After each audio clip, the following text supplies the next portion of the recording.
Þetta sem sagt loftstýringa áfanginn. Upptakan í gangi, sér. Sko, loftstýringa ganga nú, já. Af hverju læra loftstýringar? Einfaldast að svara við því það að þetta ennþá inn í námskránni hjá rafvirkjum. Og þeir sem að semja námskrána fyrir rafvirkja hafa ekki sé ástæðu til þess að taka þetta út af þá. Og veit ekki hvort það verður gert. Loftstýringar eru vissulega dálítið öðruvísi heldur en rafmagnsstýringar. Þetta er svolítið svona vélstjóra vélvirkja djóp eitthvað, en lendir svona mest á rafvirkjunum að sjá þetta. Þetta er mjög einfalt. Þetta er bara að vera að tengja einhverjar slöngur og hérna svona. En í dag er þessu náttúrulega meira og minna stýrt með rafbúnaði, eða það er að segja inntölvum. Þannig að kannski vorkennir enginn að rafvirkjunum að tengja bara slöngurnar líka. Svo náttúrulega kannski stór atriði, sko, það er svona þegar þarf að gera við þetta bílar eitthvað og svona. Og kannski er algengast að sjá, sko, svona loftstýringar út á einhvers staðar út á landi, eða rafvirkjum út á landi, þeir þurfa, rafvirkjun á Eskifirði, hann þurfa að kunna allt. Og alltaf það sem er svona fiskvinnsla. Og það er ekki kannski eins algengt hérna á höfuðborgarsvæðinu. En þetta er náttúrulega mikið notað í allir fiskvinnslu. Það er bara hreinlega verið að flokka fiska, það er verið að skutla eitthvað svona, eitthvað færiband í gangi og það er eitthvað svona lokað sem gengur fram áttur. Og þessu þarf alltaf að stýra. Góðstrykja framleiðsla, átöppun á góðstrykkið, þetta er bara allt loftstýrt allt saman. Og alls konar svona, svo reyndar birtist þetta víða annar stað, þar sem að maður glussakerfi til dæmis alveg eins, bara nákvæmlega eins, nema það er bara að nota glussu í staðinn fyrir loft. Loftið gefur náttúrulega eftir alltaf, dempaðar hreyfingar, en glussin gefur náttúrulega ekkert eftir, þá er alltaf hreyfingar grjótharðar.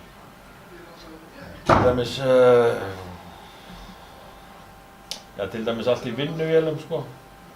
Bara snjóruðningstönn á vörubíl, hún er stýrð með svona. Það er alltaf að vera að stýra hæðina á henni eitthvað og færa hana til, lyfta henni upp og niður og eitthvað svona. Og þið fáið eitthvað teikningu og svoleiðis hendur þannig bara, já, ok, ég sé þessi táknar og ég veit alveg hvað þetta er, sko. Ekkert mál. Ég get alveg redda þessu. Þannig að þetta er svolítið svona og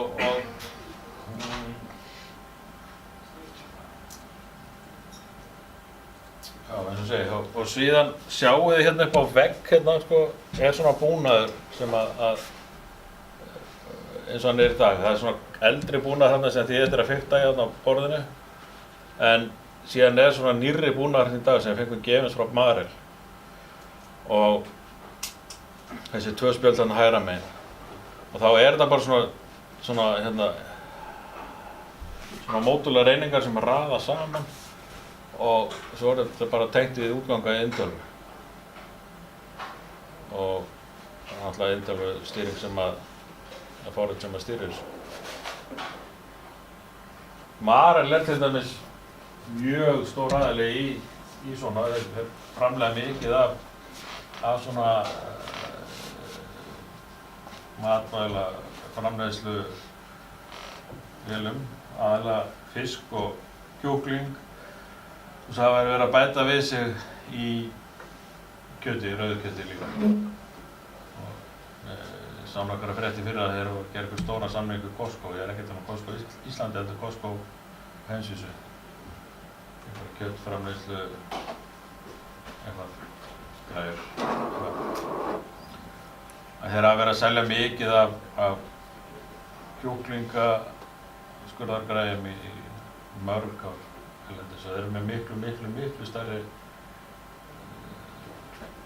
starfsemi erlendis heldur en hér. það er einn af svona góðum vinnustöðum að komast á, Marel.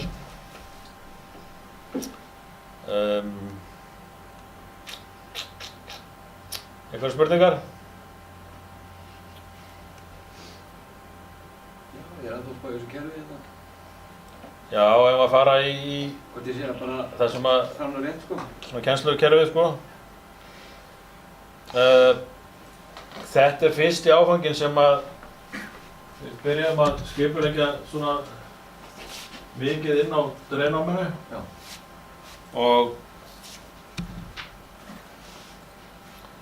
ég ætla bara að halda þér fram að þessi best skipulagði áfangi á Íslandi í dag, þar með þessum heiminum.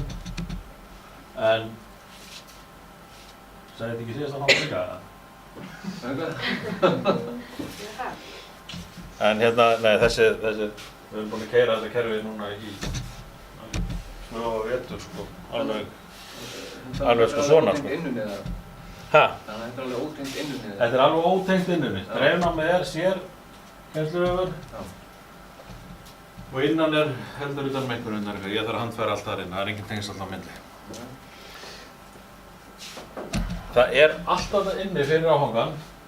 Það er hérna verkefnaheftið.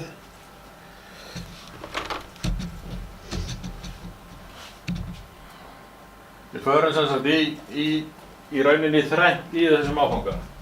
Við tökum við gerum sem sagt verkefna þessum bara loftstýringar, það er bara loft notað. Síðan förum við í það sem er blanda saman rafmagn og loft. Það er sem að nota rafbúnað til þess að opna og loka fyrir loftið.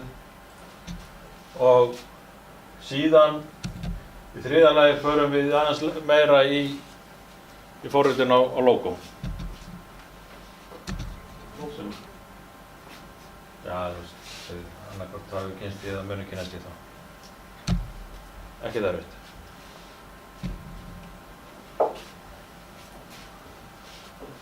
Virkar það í Apple-tölvu? Logo-forritið virkar í Apple-tölvu. Það er að gera það. Það er bara nokkru Java-skil og ég hef prófað það, sko. Aftur og það virkar út. Nú, það er allt hérna inni. Það er kennsla hérna á forritið. Ef einhver er ekki búinn að læra á Flutum forritið, þá er hérna kennsla mitt og fyrir það hér. Hérna er kennsla á Siemens forritið. Og svo er hérna, já, það er hérna kennslumyndband loftpressur. Og sem er mjög gott fyrir kjólaskólan, þá þarf ég ekki að eyða tíma í það að skoði þetta bara heima. Og þetta hérna. Það veitir ekkert af tímanum til þess að ríðast áfram hérna.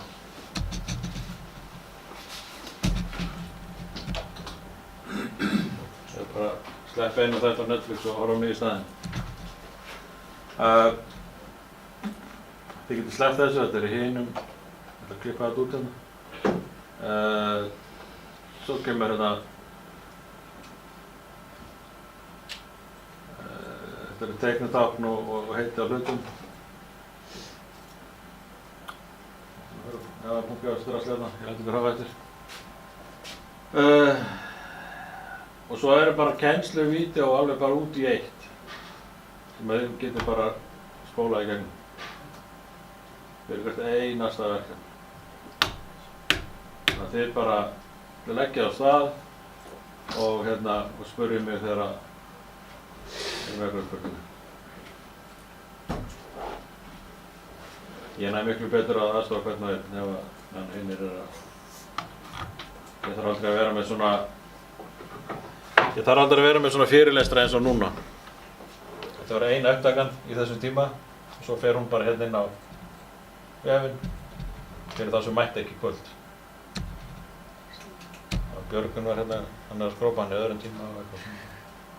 Og einhverjir sem er ekki mættir, þeir geta bara hort á þessa upptöku. Einhverjar spurningar? Nei. Það bara hefist í handa.